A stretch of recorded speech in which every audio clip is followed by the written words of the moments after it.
You realise how, I suppose, offensive and hypocritical it must seem to the millions of Europeans who've marched in order to have the upholding of international law and human rights validated by having a ceasefire in Gaza, to hear a representative of the EU saying that your motivation in the Red Sea is because of an unacceptable violation of international law, when the crimes people are witnessing on their TVs are the likes of which we have never seen.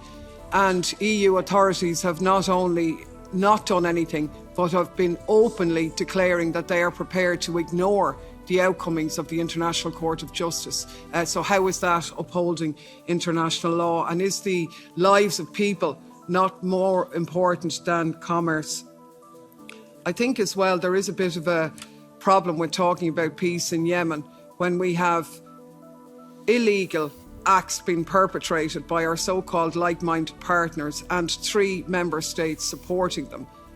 And the EU has nothing to say about that. Clearly you couldn't care less about peace in Yemen if you're standing by and seeing civilians being bombed in Yemeni cities who've had nothing got to do with this. So I suppose my questions are quite targeted.